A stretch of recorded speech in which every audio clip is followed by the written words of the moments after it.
Hello, everybody. I'm Kristen. And I'm Rachel. And this is So I'm Watching Barry, Season 4, Episode 4, It Takes a Psycho. I'm so sad. Okay, we'll go there first. Cristobal and NoHo Hank were, like, still in the midst of their sand thing, but Hank wasn't, because he was, like, with the rest of the Chechens and, you know, trying to get everything taken care of with this sand thing so that he and Cristobal could move on. So he basically drowns them all in a sand silo. That was awful. So I'm going to spoil the end of a movie for everyone. It was very unpopular. It's called The Dressmaker with Kate Winslet. That exact same thing happens to a character in that movie, except it's sorghum instead of sand. No. And it's literally I can't imagine a fresher hell. It's absolutely hellish. And so he almost does it to Cristobal too, because he is so excited that he stays behind with the other guys. But he manages to get him out of the sand silo, and then everyone else has been killed by the new old Chechens. But then for, like, the rest of the episode, Cristobal, like, won't speak.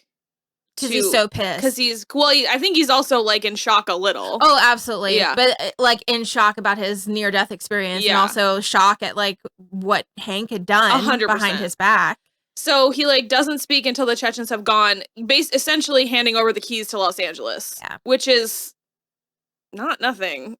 Mm-hmm. Like, it's not that I am not on Cristobal's side, but also, like, once you've gotten to this point, just go along with it, is what I'm saying.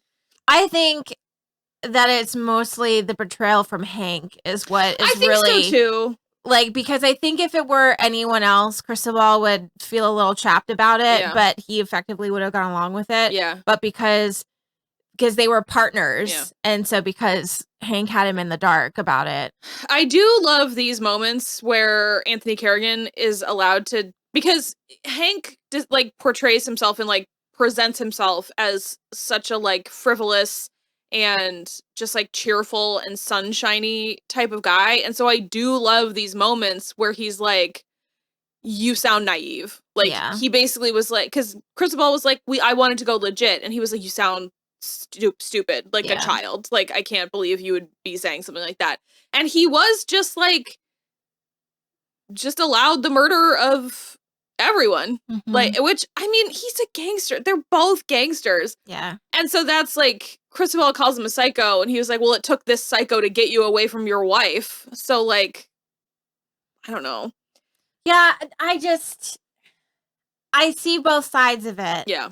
But because I think, you know, they both put in a lot of effort to bring warring factions together. And, you know. Yeah, but the Chechens were gonna, I know, like, run through them all anyway. There's a good chance they would have both died. I know. So everyone, like, no matter which way you look at it, somebody's gonna lose. Yeah. So basically, y'all end up just losing. Cristobal refuses to stay, and I understand why not. I mean, I kind of feel like Cristobal might have left anyway, but at no point was Hank like, if you leave, they're going to shoot you. And he knew that. Yeah. Because he kept on saying, you know too much. And I'm just like, you have to, like, one more sentence. You have to be like, you know too much and they will kill you if you go. Mm-hmm. And it was like, he never got that sentence out. And so that was upsetting. Yeah. So Cristobal's dead. Yeah. I'm sad. Me too. Liked him so much. And he has such an incongruous name. His name is Michael Irby. I'm just like, you don't look like a Michael Irby. No, not at all. But he's so fantastic. I think he's so fun and such an interesting performer in the way that he, like, acted Cristobal, and he humanized that character that didn't necessarily need to have that level 100%. of humanization. 100%. So, Barry is absent for most of the episode because he has escaped from the prison. The majority of the episode, really. Yeah, he's in one scene at the end, which we'll get to. But so basically the warden comes into Fuchs's room, and the guards just start wailing on him. And that's illegal, right? It doesn't. I mean, technically. Okay. I don't think anybody actually polices the prison system. It's Whole horrible. system is broken. Yeah.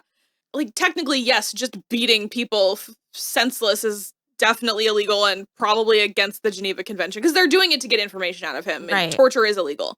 So the warden is like, you were telling everybody that, like, someone was going to come for special housing. So, like, you obviously smuggled the assassins in here. And Fuchs is like, no, I didn't. And he's, like, screaming and crying and throwing up.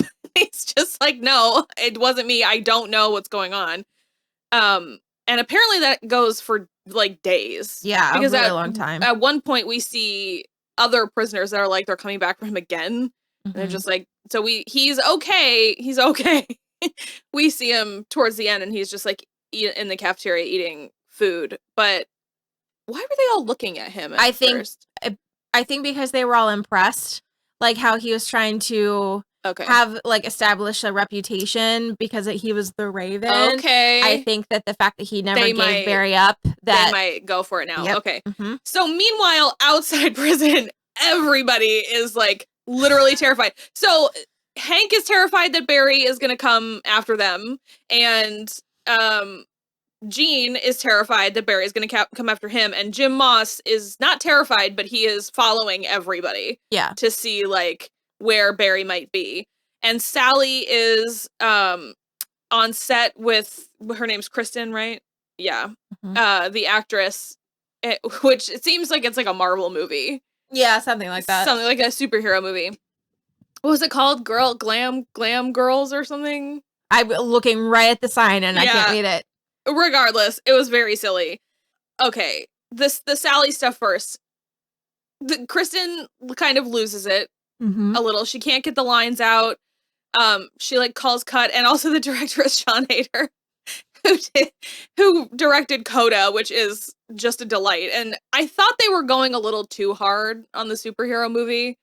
Like, the minute that Kristen opened her trailer door, Sally was just like, oh God. Because she was wearing like a Wonder Woman-esque type of outfit. And I'm like, look, there's a place for stuff like that. Yeah. And if the acting isn't good, nobody wants to see your movie. Right. So like the acting should still be good. And then Sean Hayter's whole commentary about like, yes, when people see this movie, they're going to think, I bet the person that made this also made Coda, which was funny. But I just think it's sort of, it's just two different types of the same art form. Yeah. It doesn't make you any less capable or it's talented. I think just with the superhero stuff, it just is kind of like a money grab. I mean, it can be. Yeah. So I think that the worry is that like if you direct it, then it's just like, oh, well, they sold out because then they just want money. They don't want to make a passion project or anything like that. Yeah, I kind of appreciate the people who do like a one for them, one for me type of thing where it's like, make the superhero project so you can make another Coda. Right. So then you can invest the money from that into something Then you can produce yourself. Yeah. Like, it's a business. Play the game.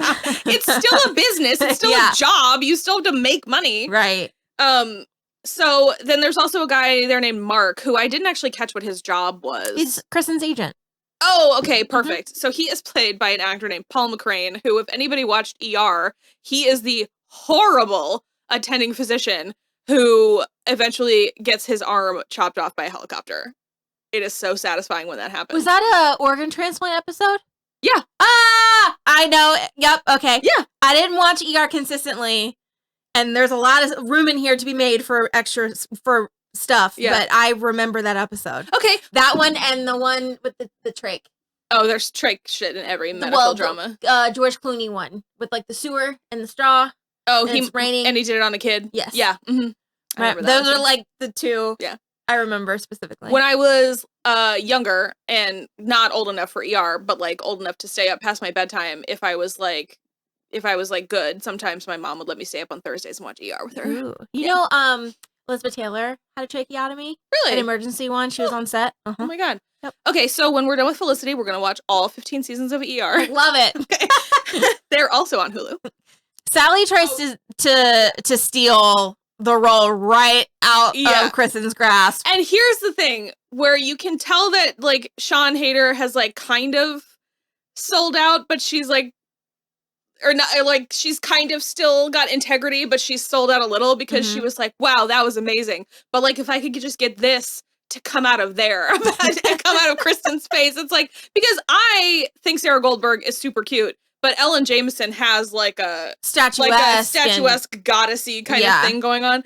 And so I just was like, you sold out a little. Like, you can admit that you sold out a little. Yeah. And I mean, I don't fault Sally at all for at least trying. Yeah. Because you're in front of the people. So you might as well just kind of be like, yeah, 100%. Just in case. Yeah. So, and I'm glad that like no one really like fully gave her shit for it. Even Mark didn't give her shit. Yeah, he was like, I gotta respect it because I mean, if you have the opportunity, 100%. You might as well.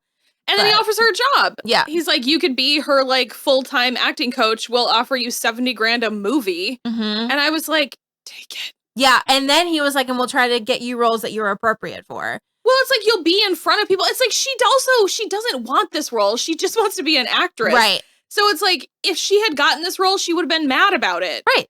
Because it wouldn't be real art. Exactly. Yeah. And so that's I was like, oh, interesting for Sally. And then literally immediately when she is going home to her apartment, I was like, oh, Barry's totally in there because she's the only one he cares about and she's going to go with him. Yep. I was like, she's going to leave with him. And because Kristen was like, you need to stay with me. You can't go home. And she was like, I'll be fine. I'll be fine. And I was like, you're going to go with him. You want to go with him. And so, she like comes in her apartment, her bedroom is dark, and she's like, Barry, and he comes out of the shadows and he's like, well, he started talking to her and he was like, if I could just stay here for like the night or whatever. And she was like, let's go. And his delivery. Really? Bill Hader's delivery where he just goes, really? Like he cannot believe that she's willing. It's not even like a full question. It's like a relieved kind of question. Like, really? Yeah. Like hilarious. So funny. Yeah. And so then well, we'll go back to Gene first because he is terrified at his cabin in Big Bear because Barry knows where that is. Yeah. He knows where his cabin is because that's where he killed Janice. Janice, yeah. And he's asked, well, Tom leaves and his son leaves because he's asked his son to stay. And then he's like, well, can I get like, I think it's Leo's restaurant, right? The son's restaurant, or he like works there or something. He's like, can I get it delivered up here? And the son is just like, no, Dad, like ridiculous. And so then it's obviously him that arrives later and wakes Gene up because he's fallen asleep. And he just like shoots 3 times through the window. And we only did see a shoulder wound, but we don't know if he got shot anywhere else. But now Gene has shot his own son. Yeah. Well, and then the joke came back to pay off because they were like, the gun is a prop gun from Rip Torn. Yeah. And someone was like, if it's Rip Torn, it's loaded. Not a prop gun. Yeah. And he also had brought the food back. Yeah. The son had brought the food back.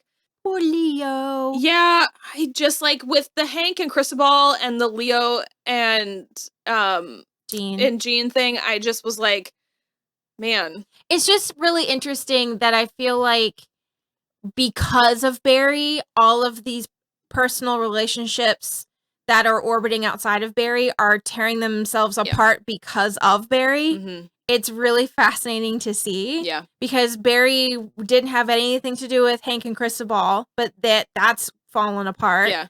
Well, and it's because all of these people think that he's coming to kill them. Yeah.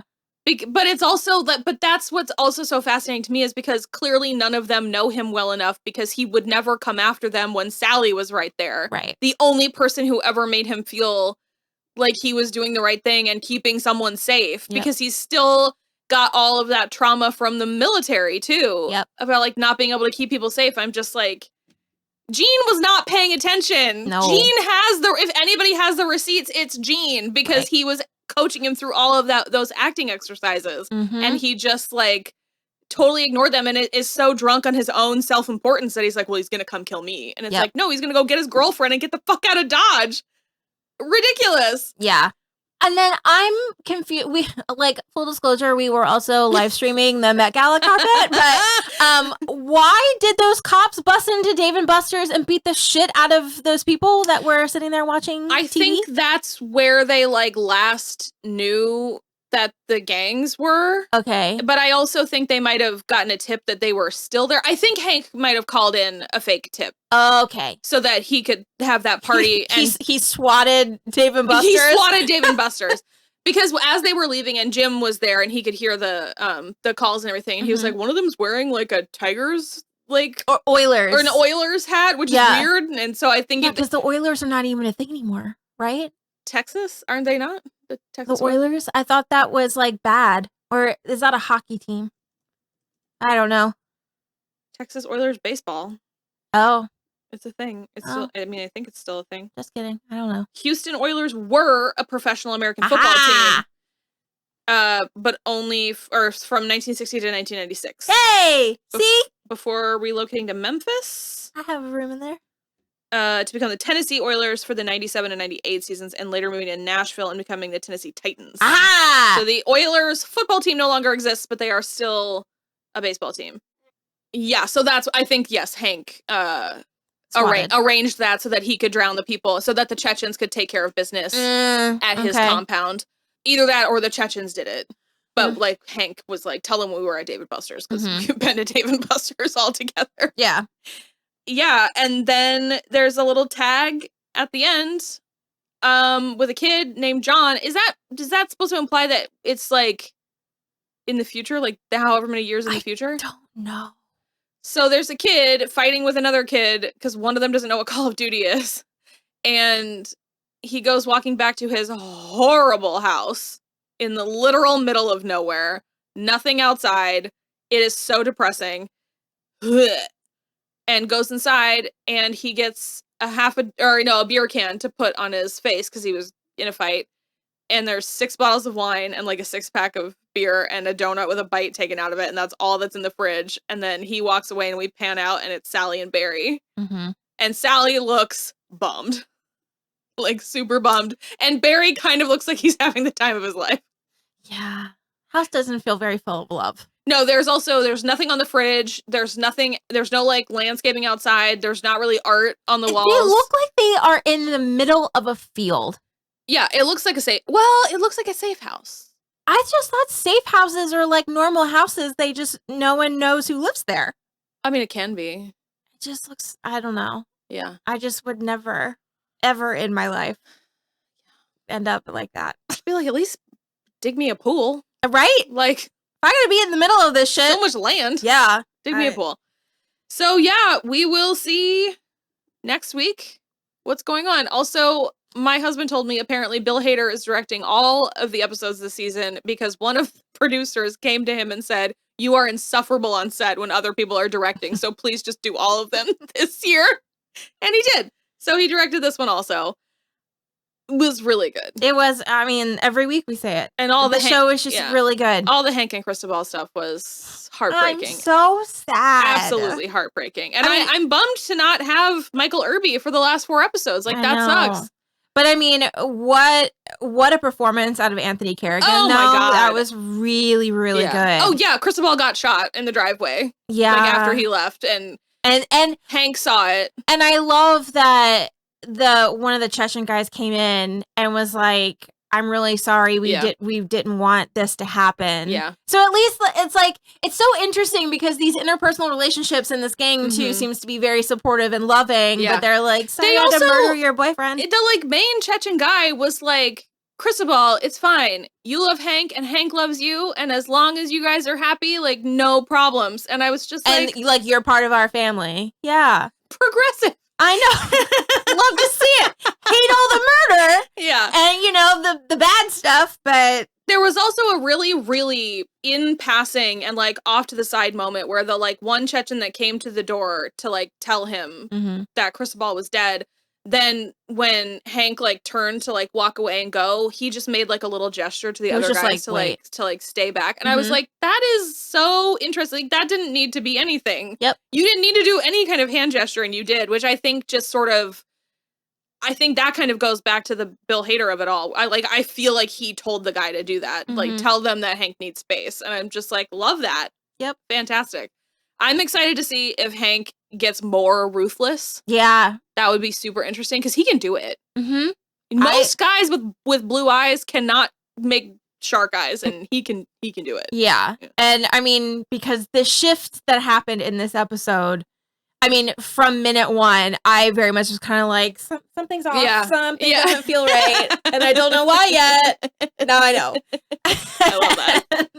So, but then it just got like more and more and more. Yeah. And then the way that he kind of reverted back to like at the beginning when we first meet him, where he was very much kind of like, I don't even know how I want to say it, but like kind of lowlier dog. But then just the scene with Cristobal where he would just like how you said, just like, you sound naive right now. And it was just, wow. I also, it was literally the minute they were in the sand silo, and I was like, nope. Yeah, we both were just like, I was sitting here like this. I was like, someone's getting sucked down the sand silo for sure, without a doubt. So I'm like this, then every now and then I'd be like, ooh, sweetie looks good. And then move it back. Then I'm like, I hate it. Oh God. Oh my God. So, okay. That is it for us. We'll be back next week. Like and subscribe. Let us know what you think. And we'll see you next week. Bye. Bye.